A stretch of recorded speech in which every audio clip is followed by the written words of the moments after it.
Ben was tired. The last few missions had been quiet, the kind that felt like waiting for a storm that never came. Now he was on the edge of galactic space, sent to a refugee outpost in a system most people forgot. His unit was supposed to guard the camp, watch for trouble, and leave. The orders were simple. Ben liked simple. It let him focus on people, not politics. The camp was a scatter of domes and makeshift shelters. Refugees from a small world called Ilanu drifted in, carrying bags of memories, faded clothes, and broken hopes. The Galactic Council had declared Ilanu no longer a power after a brutal coup and a mysterious resource collapse. The old rulers vanished. The new ones wanted nothing to do with the heirs. The council kept the survivors in a quiet place, waiting for a solution that never came. Lyra sat alone on a low hill outside the main cluster. She was bigger than most of her people, soft and round, with flowing skin folds that caught the weak light and made her glow like a pale moon. They called her fat. The council reports had gone further. Blob, unfit heir, political liability. Those words were buried in reports no one read twice, but they followed her like quiet shadows. Her own people treated her with distance. Some whispered that her size meant she had no strength. Others kept silent, afraid to speak for fear of stirring old pain. Ben first saw her while doing a slow patrol. She had a flat board in front of her with star maps drawn in thin blue lines. She traced routes with a shiny finger, her expression soft and tired. The other refugees passed, not looking. Ben stopped and watched. She had something in her eyes that was not defeat. It was calm, like a lake waiting for rain. He stepped closer, drawing the stars. He asked, his voice low, standard human greeting. He kept his helmet off. She looked up, surprised. Most guard units stayed distant. They used to show us paths, Lyra said in broken trade language. Her words carried a soft echo from her own accent. Now, they show only borders. Ben sat beside her on the dry grass. He did not ask questions about her title. The word princess was in the files. But he waited. People liked to hear titles before they showed their pain. He pushed a small packet of protein bars toward her. "You look tired," he said. "Humans eat these when they want a quick lift." She frowned a little, then smiled. The smile was small, like a candle hiding behind a curtain. "They say humans are loud and harsh," she said. "But you bring quiet food." "We have quiet moments too," he replied. "I learned that when nothing moves for days." "What are you drawing?" "Maps of where we were," Lyra said. "Where we might go. The council hides our records. The rival houses want us broken. Without a partner, no one will listen. My name is Lyra. They call me useless. The old promise is lost." Ben listened. He knew some of the stories. The council did not want to fight the rival houses. It was easier to let small worlds fade. Lyra's world had once stood alone. Now it was a footnote. Their survival treaty was tied to her bloodline. If she had no credible partner, her people would disperse and disappear. "What if you had one?" Ben asked carefully. "Someone who would stand with you and speak when the council makes noise?" Lyra looked at him. Her eyes held a quiet mix of hope and fear. "They would call him using me to climb," she said. "And they would use me to hide from truth. I have no choice now. They offer only shame or silence." Ben did not offer answers. He offered presence. Over the next days, he returned to sit with her when he could. He brought more food. He learned the way her people honored memory with quiet songs instead of loud speeches. He heard the old stories about her ancestors' leaders who had once united planets with peace and calm strength. He also heard the quiet hurt that her size caused when others saw weakness instead of the comfort she gave to her people. Children liked to sit near her because she made them feel safe. Adults kept their distance.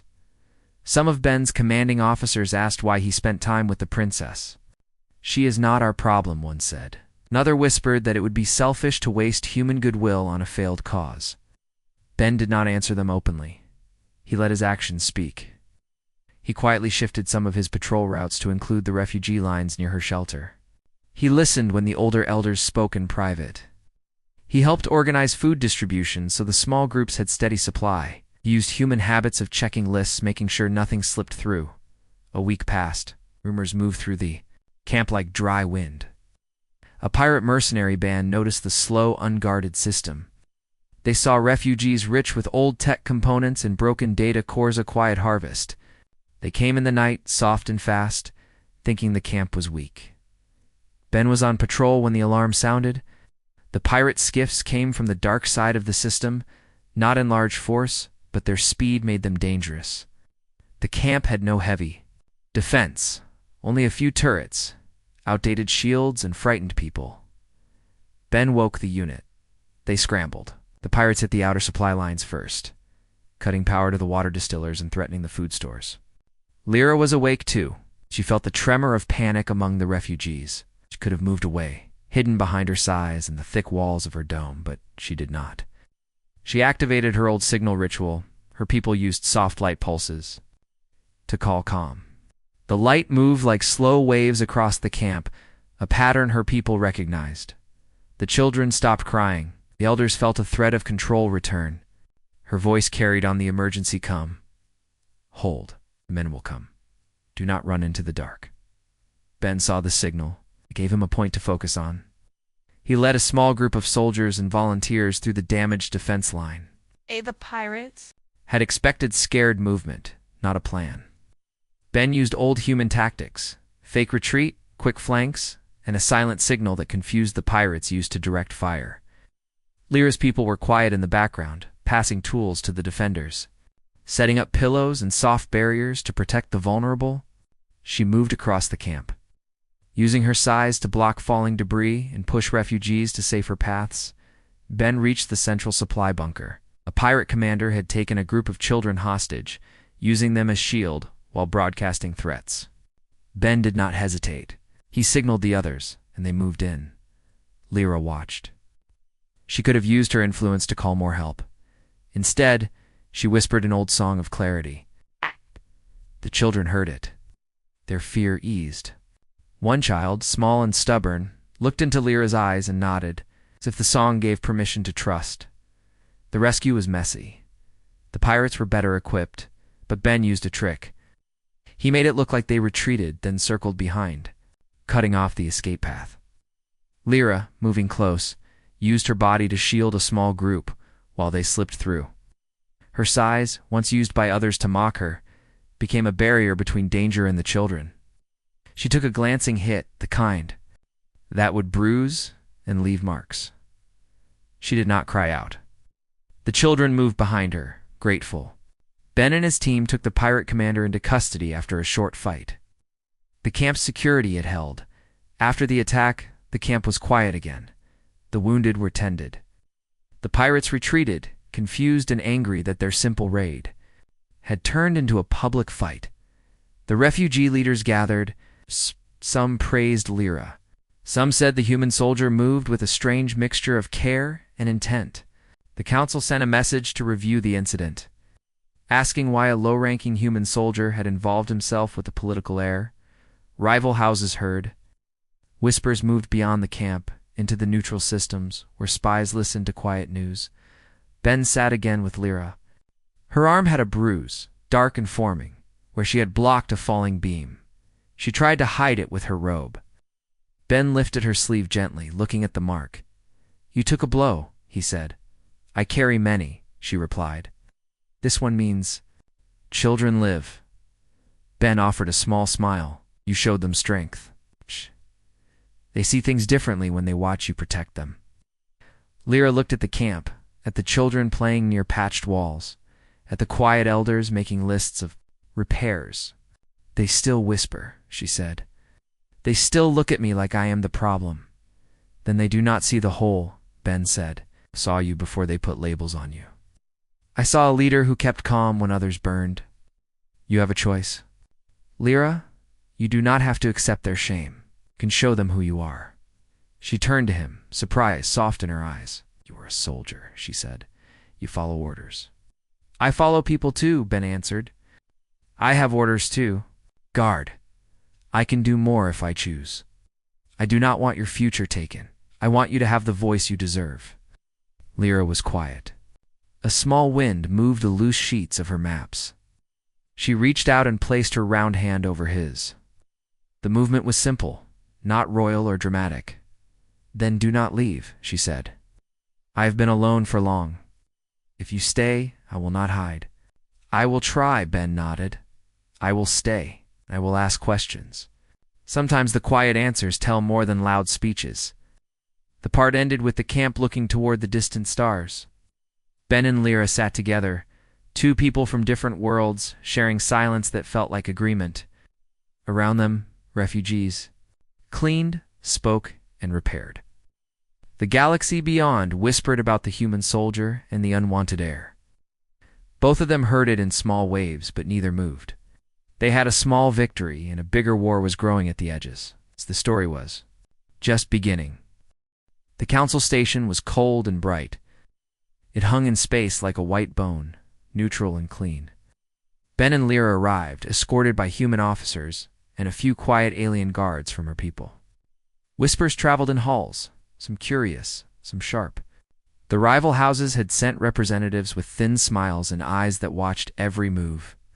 The council officials sat in a high circular room, and the session was set to review Lyra's status.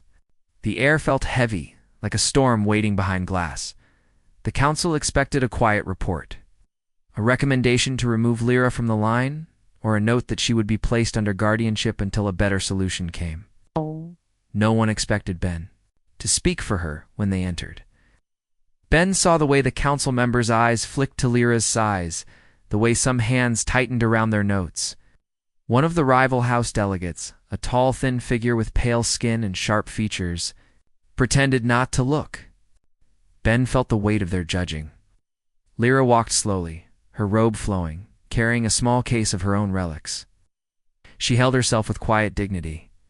She knew the whispers. She had heard them for years. She also saw Ben's face, clear, calm, not hiding behind rancor language. That was new. The meeting began with formalities. The lead counselor read the usual summary. Princess Lyra of Elanu has presented no credible alliance. Rival houses claim influence.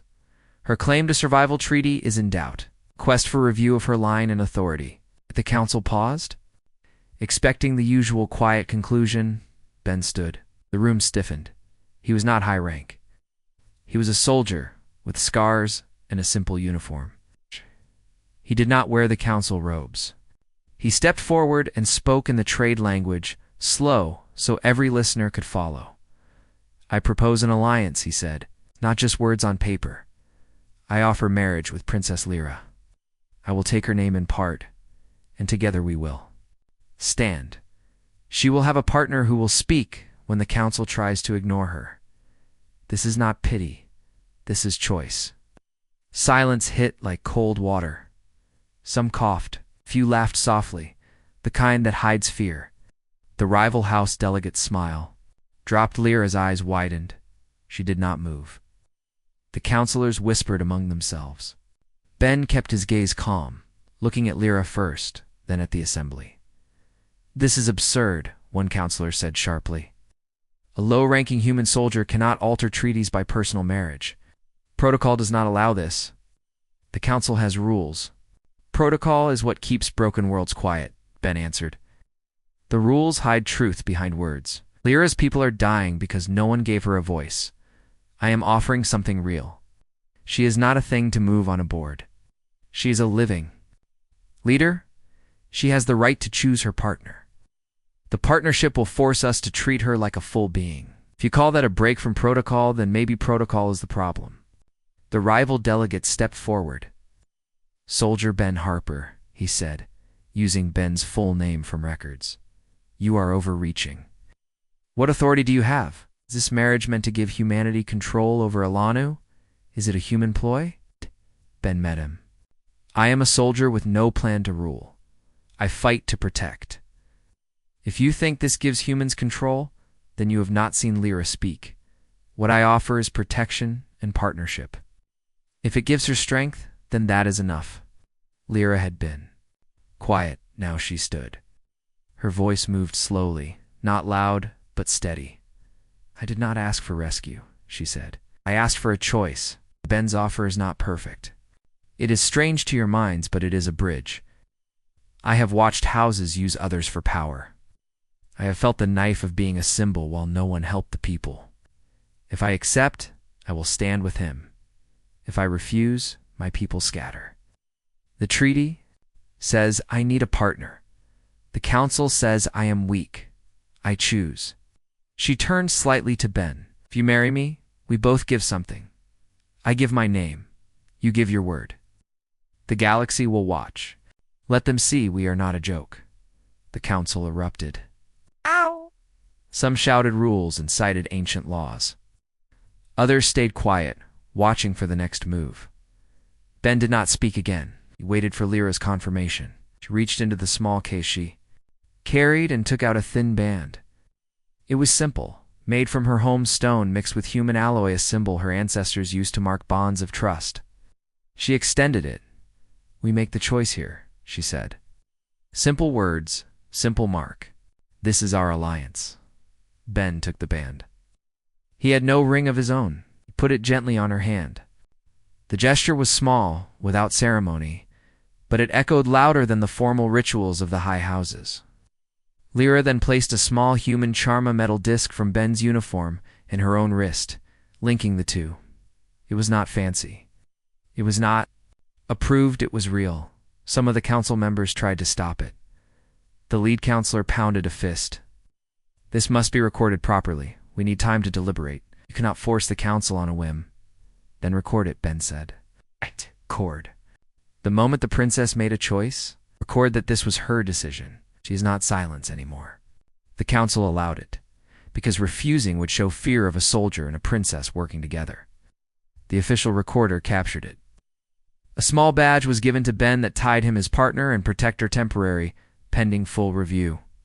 Rival house spokespeople wrote notes with sharp lines. The murmurs spread beyond the room to the station's public channels. The quiet systems that listened heard the news. Human soldier and unwanted heir make strange alliance. After the session, Lyra retreated to a small garden inside the station. The garden had plants from many worlds. It smelled faintly of wet soil, something that reminded her of her childhood gardens, before war and betrayal. Ben followed. The whispers clung around them like cold dust. They did not talk about the council, did not need to. Ben sat on a small stone bench. Lyra stretched out her large hands and looked at the band on her wrist. She touched the human charm and then the stone. They will call me a puppet, she said. They will say you used me. They will push to undo this. I feel the weight already. Always say things, Ben said. They do not see what we saw.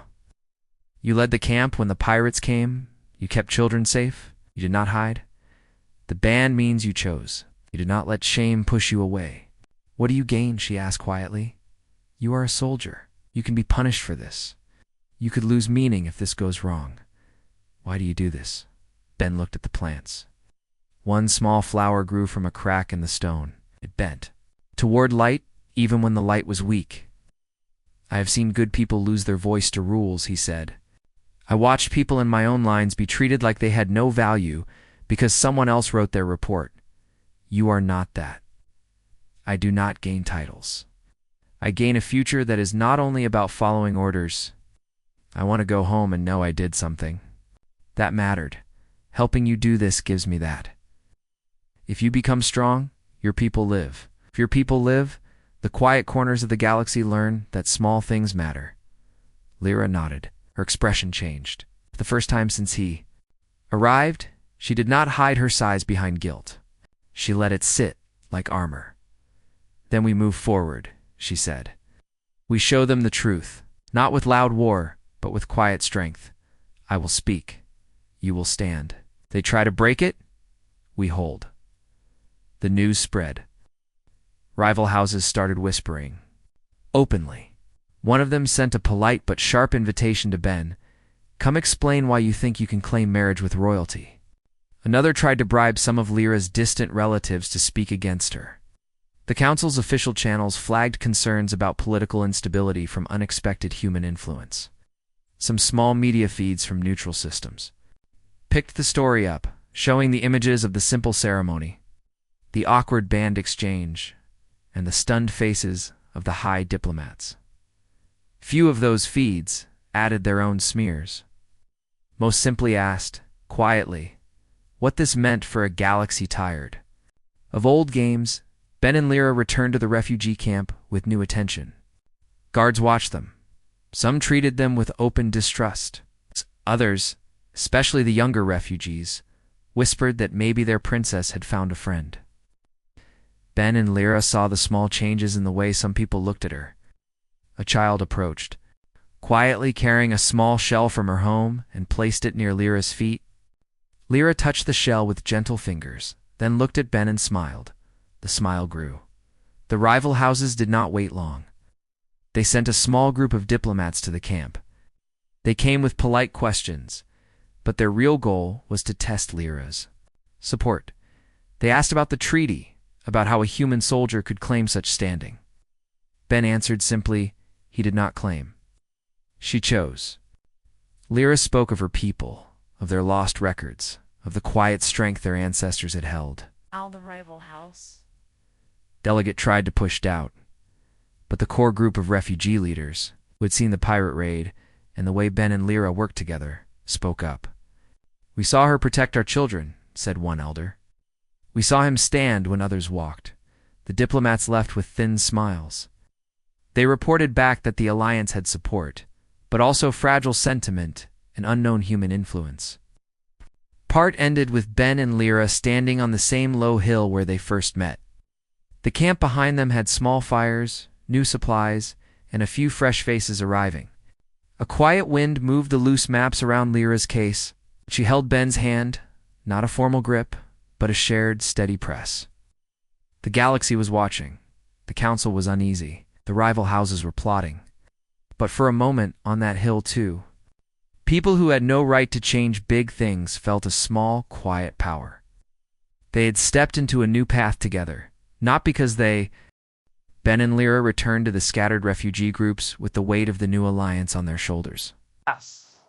Some people watched with quiet hope. Others watched with fear. The rival houses sent out rumors fast.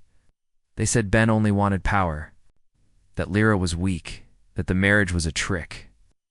Ben and Lyra knew the real fight was not in words alone. They needed something more. They needed people to see that their bond brought real strength, not a show. Lyra began in small steps. She visited the camps one by one. She did not use the old royal procession. She walked with Ben beside her, not hidden, not loud. She sat with workers, listened to their problems, and shared her own memory songs. She showed the maps she kept, the small traces of her people's history. Her sighs, once a reason for shame, became a place of comfort. When she sat near a wounded elder, he felt the solid warmth and calmed. When she held a child's trembling hand, the child believed the world was safe. Her people began to feel a shift, slow and quiet, like a tide coming under the surface. Ben did not stop either. He took charge of organizing supply lines properly. He used human tactics that were simple but effective. Checklists, rotating guards, small training sessions for reluctant volunteers. The refugees had no experience in disciplined defense. Ben taught them how to set simple early warning devices with old parts, how to move quietly, and how to treat minor wounds so they would not become deadly. He did not erase their culture. He added small human habits next to their old ones, like marking supply boxes with both human symbols and their own. Those small changes made the camp more stable. In quiet meetings, he listened to leaders and let them speak first. When some were skeptical, he brought results. The camp had fewer lost supplies, the water distillers worked more consistently, and they could move injured faster. Their joint presence started to roll through neighbors. A few distant groups had stayed away, afraid of being pulled into political drama. Now they came closer. They sent small envoys. They wanted to see the new princess and the soldier who had married her. Lyra and Ben met them in a shared hall, simple and open. The envoys whispered questions about loyalty, about what the alliance meant for their own safety. Lyra gave them quiet answers. She spoke of her ancestors' work, of how unity once saved their world from famine. Ben added small technical help fixing an old communication dish, setting up a clean water system from a broken filtration unit, showing that the human side brought tools that could heal without taking. But the rival house did not stay quiet. Its leaders hid behind polite words while pushing their own agents into the camps. They spread new rumors. Ben was changing Lyra, making her forget her people. Lyra was using Ben to gain power and would abandon her own in the end. Some small leaders who already felt uncertain began to look sideways. The smear campaign used emotion more than logic. It whispered in the ears of those who had suffered losses that this new alliance might bring fresh pain. Ben saw the tension rise. Did not answer the rumors with anger. He brought proof. He organized a public day. They called it the Day of Shared Work. The idea was simple. Refugees from different camps came together to repair a broken supply transport and to help a community that had lost its roof in a storm. Ben split the teams so every small group worked with at least one person from another camp. Lyra arrived hours before, helping clean and carrying heavy beams with her large arms. Did not hide her size. She used it. When the roof beams were heavy, she lifted them like they were light. Children watched her and cheered. The skeptical leaders saw their own people working with others without old friction. The rival house agents tried to find cracks, but they only found teamwork. After the work, Ben and Lyra spoke openly in the middle of the repair site, where dust still settled in slow waves. Lyra told the story of a past leader in her line who used size as a symbol of protection, not shame. She spoke of how that leader had taken in refugees from a dying moon, how they had become a strong network because they had treated each person like a part of the whole, then added details of the new systems they built together. To claim credit, but to show how combining strengths made things better. People listened. The rumor about erasing her culture quieted because they saw her speaking it in the open. The rumor about using her faded because she and Ben stood together without hiding. Strength grew, slow and real. A turning moment came when a small group of scouts from a neighboring system brought news of a hidden enemy. The rival house had sent a mercenary band to burn the supply lines of supportive camps. The enemy moved. In small units, meant to cut and run before defenders could react, Ben called a council of the local leaders. He took maps and laid them out. His finger moved over the lines. They will hit here, here, and try to isolate this group, he said. We need to move their focus. If we look weak, they will pick us apart. If we show coordination, they will hesitate. Lyra added her own thought. She knew from old stories how the rival house used fear. They expect us to scatter when they cut one line, she said. We will not. We'll show them the link is stronger than they imagine.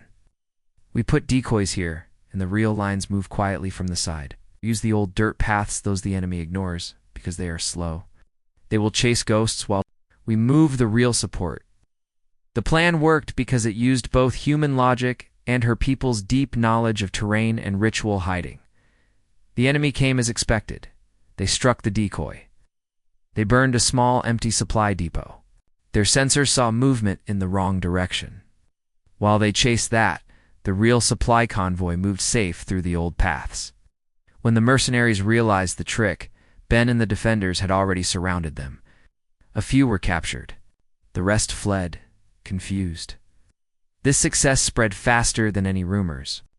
One of the rival house's quiet supporters, a leader from a nearby planet, sent a small message that the alliance was surprising in its depth. With the success, more voices began to shift. Some who had stayed silent now spoke in small ways. An elder who once avoided Lyra's presence came to her and said, I was wrong to doubt your size. You held us like a mountain when we trembled. A young engineer who had thought Ben too soft for real strategy began to ask for his advice openly.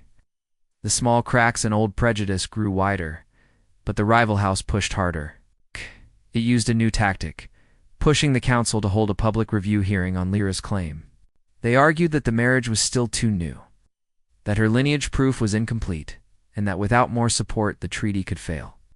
They claimed the recent defense success was manipulated to hide growing weaknesses. Their spokespeople used polite language full of poison. The hearing would be public, and it would include many neutral observers. Its goal was clear, to force Lyra and Ben to show more, to expose fault lines, or to make them overreach and fail. Ben and Lyra prepared. They could not only rely on strength, they needed proof of her line beyond the small artifacts. They needed allies outside the refugee world. They started searching for old friends of her ancestors. The first lead came from a remote trader who had once carried her people's goods. He remembered a lost vessel that held a record of treaties and a small device that carried a list of allies who had once honored Lyra's bloodline. The vessel had been left on an abandoned moon, under the care of a quiet hermit who had sworn to keep it safe. The journey to the moon was not easy. The shuttle was old and had no official escort. Ben and Lyra went with a small team, choosing people whose loyalty was quiet and steady. The hermit turned out to be a former archivist from Lyra's line. He had kept the vessel hidden because he feared the rival house would twist its content. He was thin, his hands shaking, but his mind was sharp. He brought out the device. Its data core was cracked, but not dead. They worked slowly, repairing it with tools from both sides. Ben held the small pieces steady, while Lyra chanted the old memory songs that helped the archivist focus. The songs were simple, no royal flourishes. They were the same sounds her people used to name stars and time. When the core woke, it showed part of the registry, names of planets that once promised support if Lyra's line returned, and a record of the ancient vote that gave her ancestors a voice when the region had fallen into chaos. The rival house heard the search had success. They tried to sabotage the return by leaking false news that Ben had stolen the registry, that Lyra had forced the archivist. When Ben and Lyra arrived back, they faced skeptical eyes again. The public hearing moved closer, and the rival house prepared their own experts to question every line of the registry. Lyra did not hide. She brought the archivist with them. He stood in the camp square and spoke in his soft voice, telling the story of why he hid the device and why it needed careful repair. The old record, even with damage, showed enough to push the hearing toward something more balanced. The rival house could no longer claim outright fabrication. The council's public channels had to accept the evidence if they wanted to stay credible. The park closed with Ben and Lyra standing in the new meeting hall. The small registry was a piece of paper now, with lines fading but still readable. Placed beside the repaired core in a protective box, the refugee leader sat behind them. The rival house delegate watched from the front, his face neutral but sharp. The hearing would begin soon. Ben and Lyra went to the remote world alone. They brought only a small team they trusted, a quiet scout from her people, a human medic who owed Ben a favor, and the thin old archivist who had helped wake the registry. The rival house had spread noise about the registry being fake, so Ben knew they could not show weakness. The world they traveled to was gray and still.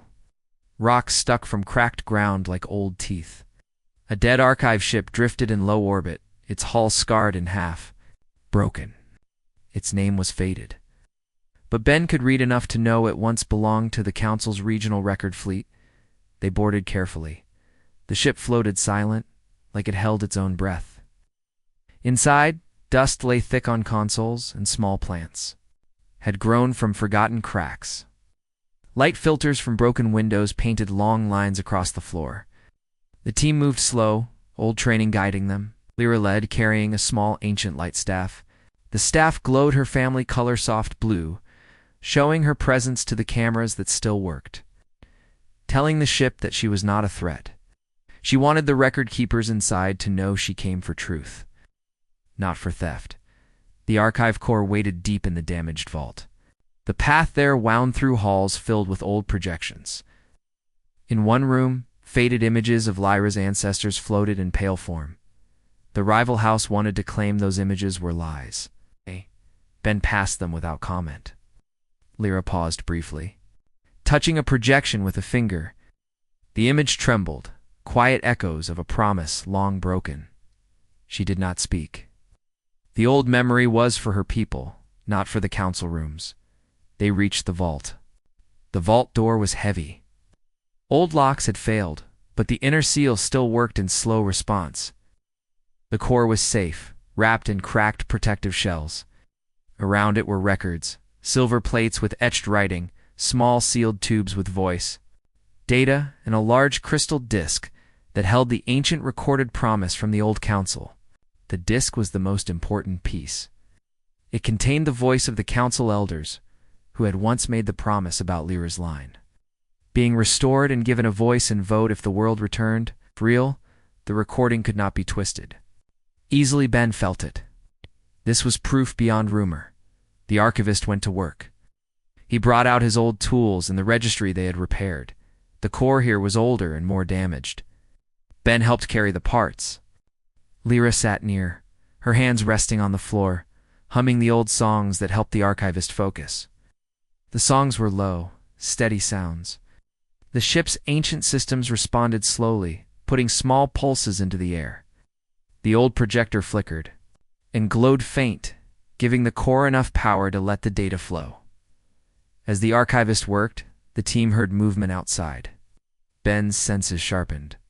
The rival house had expected this. They had baited them. The recording and the core were a trap. Ben did not panic. He whispered to the scout to watch the entrance. She was not just large in size, she carried something heavier now. Anger at being used and sharpened resolve. Her people had been erased once. She would not let it happen again.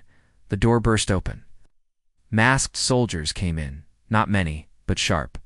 And armed, they wore the rival house colors under thin cloaks. The leader stepped forward, a tall woman with a bright stare. "You brought evidence," she said. "We brought truth. Give us the core, and maybe we let your princess walk away." With her name.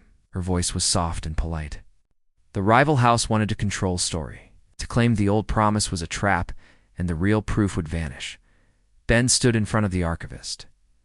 "We came for truth," he said. "History is slippery," she said. "The council will believe our story if we say you forced this. We can end this quietly." She stepped forward with soldiers raising light clubs. Ben looked at Lyra. Lyra did not speak. She moved. The rival house had expected fear. Instead, she lifted her large arms, standing between the soldiers and the archivist. She did not use her size to crush. She used her weight calmly. When the soldier tried to push the archivist away, she blocked with her shoulder, taking the blow. A beam of energy hit her side. It left a mark, but she stood. The soldiers hesitated, unsure how to deal with a princess who used her body as shield, not as target. Ben did not wait. He moved with the training he had. He pulled the leader's attention, making the woman shift her focus. The medic acted fast. Pulling the archivist behind a broken console, Scout used the old maintenance tunnels to flank. Lyra's presence slowed the soldiers. They had no clear order to attack her, because she stood like a living wall between them and the proof. Ben slipped in close to the leader. He took the light club from a soldier and tossed it, creating a small spark that broke the soft lighting in the hall. The spark flashed. The rival house soldiers moved, trying to push forward. The scout cut their line quietly, trapping two of them. Then the leader, realizing the fight would not be simple, barked orders. Ben's small group fought back. It was not a big battle. It was tight and noisy. Lyra did not leave the archivist. She held the line with her body, keeping the soldiers from reaching the core. One soldier lunged to take the crystal disc. Lyra moved, not fast, but sure. She used her arm to push the soldier aside, throwing him into a broken wall. The wall cracked. Dust fell. The soldier groaned, stunned. Den's team gained ground. The rival house leader had to decide: retreat and lose the trap, or push harder and risk full exposure of what they tried to steal. She chose to retreat, but not quietly. She activated a small device that sent a pulse outward. The ship alarm screamed. Security ghosts in the old system lit red. The rival house soldiers pulled back with sharp movements. The leader spoke low. "This is not over. You will be blamed for the attack. The council will believe our story. We will say you tried to steal their own promise." She turned and left. Dragging two wounded with her, the door sealed slowly behind. Ben and Lyra did not celebrate. They had proof and scars. The archivist carefully secured the crystal disc. He copied the recording to a new drive and sealed the original in old cloth. The silver plates were safe. The voice data tube had small cracks, but the sound inside still held. The rival house had tried to frame them. Now they had ammunition. For the fight, they left fast. Ben moved the team through old emergency tunnels. Lyra carried a broken part of the vault door on her shoulder to block the path behind, slow but enough to delay any follow. The rival house would report ambush, and the council would hear a story of theft. Ben knew the next step had to be louder truth. The older systems on the ship still recorded parts of the fight. He pulled a small salvage recorder from his pack and ran the raw clip of the ambush into its memory. The recording showed the rival house soldiers, their colors, the attempt to take the crystal disc. Lyra holding the line and Ben's team pushing them back. The rival house would try to claim manipulation. The footage was simple, messy, real. They got back. The refugee camp was quiet. The rival house already spread stories. Ben forced Lyra into danger to get proof. The princess weak and naive. The soldier reckless. The council channels soon received their own version. Unauthorized expedition ended in conflict. Possible theft attempt. Ben did not hide. He brought the core, the recording, the voice disc, and the old archivist to the public place where refugee leaders gathered. He played the raw clip with the ship feed, showing the rival house soldiers entering. The attempt, and Lyra holding them back. The rival house replied with cold words in public channels, calling it a staged attack. Lyra stepped forward. She did not speak about her bruise. She placed a hand on the table where the crystal disc lay. They tried to take our proof, she said. They used the old lie of being the truth. The promise was real. They came to make us look like thieves. The record shows what they tried. We will take this to the council. We will not ask for mercy. We will demand the truth be seen, Ben added. We will show the whole recording. We'll let the council hear the voice of the elders. We will let the galaxy see that they set a trap, and we did not fall. They tried to steal history. We kept it. The rival house delegates sent a sharp message, threatening legal motion and claiming the original recording was tainted. The archives of the council would not accept such claims without proof. Ben and Lyra moved fast. They sent copies of the recording to neutral observers. They asked for a public hearing. The damaged crystal disc and original promise were placed in the council's care with witnesses from many small worlds, making it harder to hide. Ben and Lyra were called to speak. The rival house tried to delay the hearing with procedural attacks, but the public proof moved the timeline forward. People who had seen the camp defense, the shared work, and now the ambush began to speak in small voices. The part ended with Lyra standing at the council's public hall doorway, carrying the wrapped original crystal disc. Ben stood beside her, quiet and still. They both had new marks. Lyra's side had a dark bruise from the energy hit. Ben's hands held small scars from the fight. Behind them, the archivist sat with his repaired registry. The rival house delegate watched from the inside, expression closed. The promise was safe. The trap was known. The next council session would not be easy, but nothing could now pretend the line had no claim. Lyra touched Ben's sleeve. They lied, she said softly. We have the truth. Ben nodded. Then we make them see it. The council hall was fuller than ever. Word had spread across systems. Small worlds sent observers. Some came because they cared. Others came to judge. The rival house delegate sat with his thin smile, but his eyes were sharp and tired. Lyra entered together. Ben wore the simple badge that marked him as protector, and Lyra carried herself with a quiet strength. The old promise, the crystal disc, and the registry were placed in the center on a low table under clear cover. The hall was silent before the speaking began. The lead counselor opened the session. He read the history, the erased line, the marriage proposal, the trap at the archive ship, the recovered promise, and the public proof of the rival house ambush. People who had been quiet now spoke.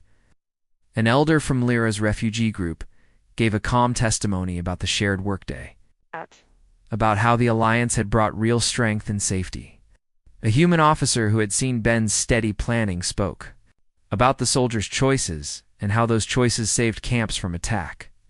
The rival House delegate tried to shift attention to protocol, to rules, to unusual alliance. But the council's public channels already held the raw footage from the fight, the voice of the ancient elders, and the testimony of those who had seen truth.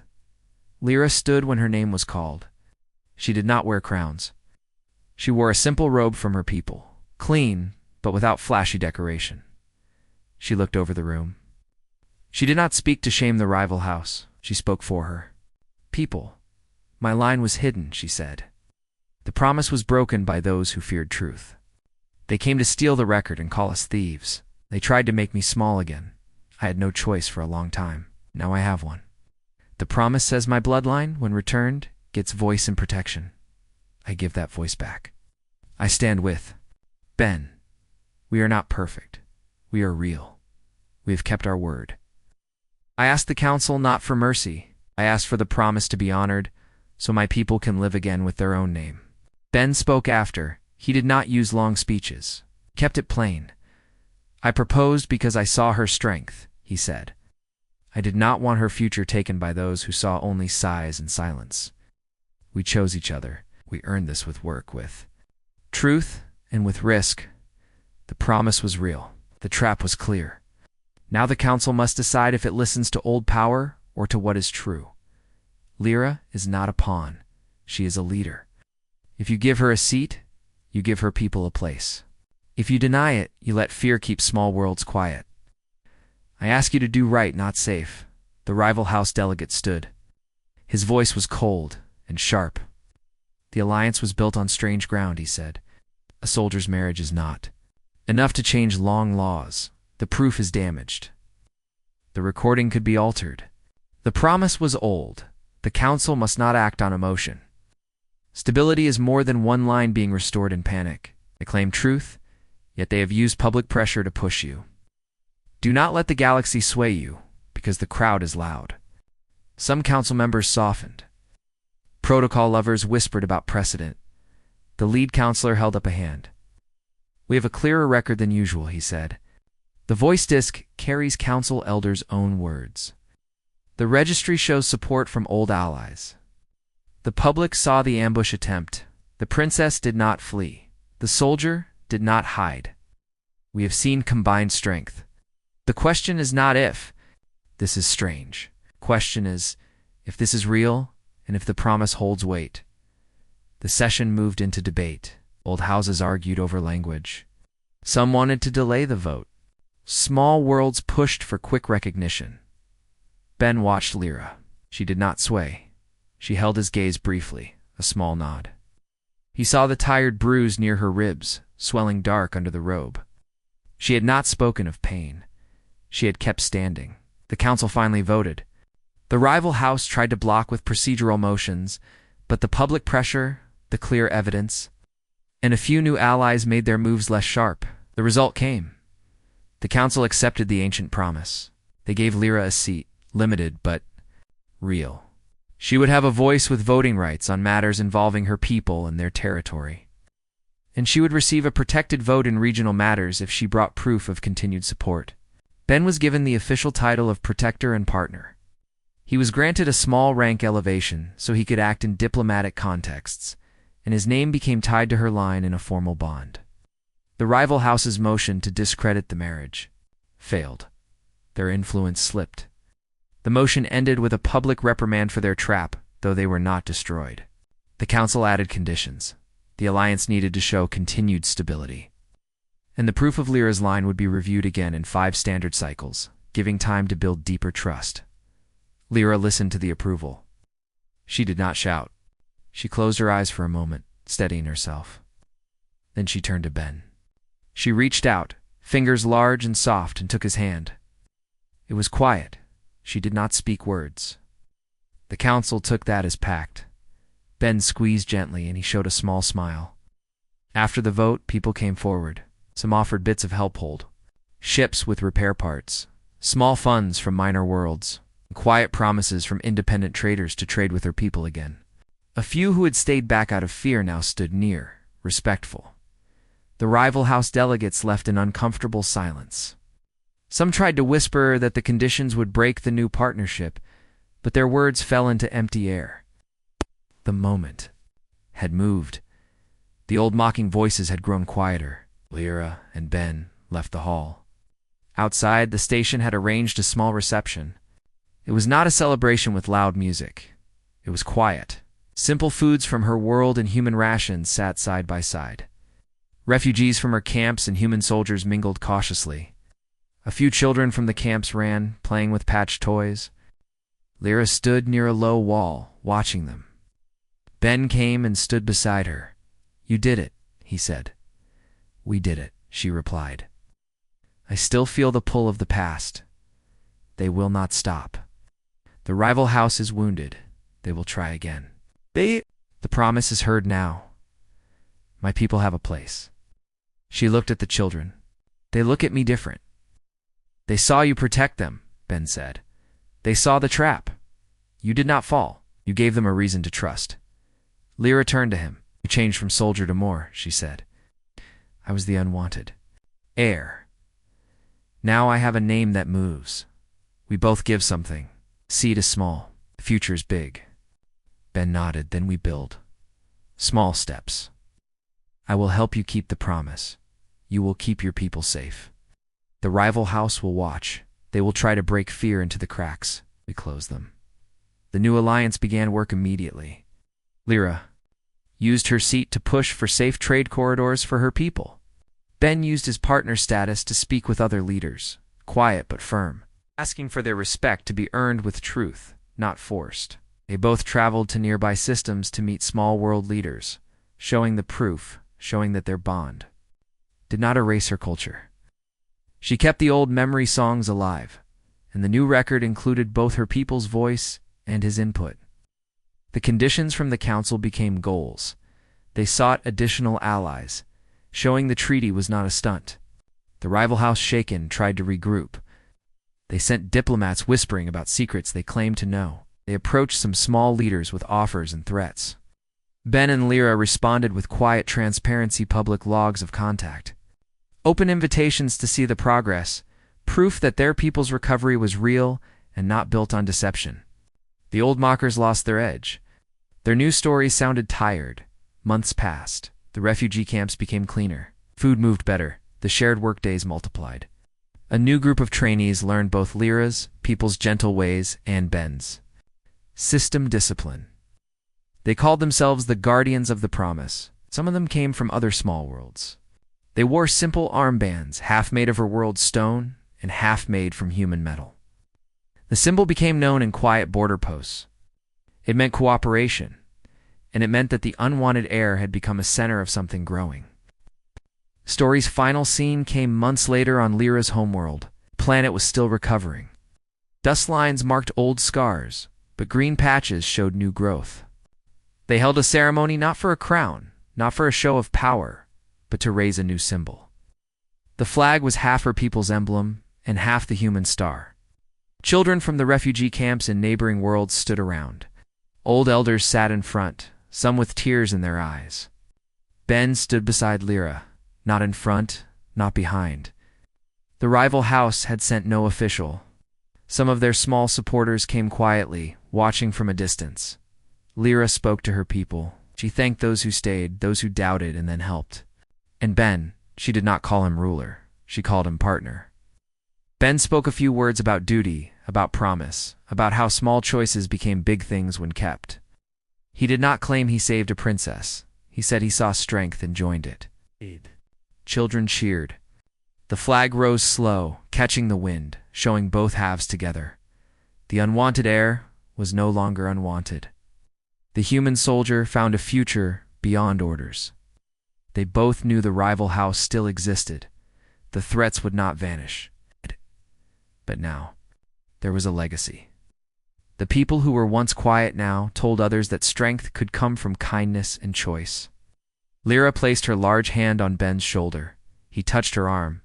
She looked at the flag. He looked at the people.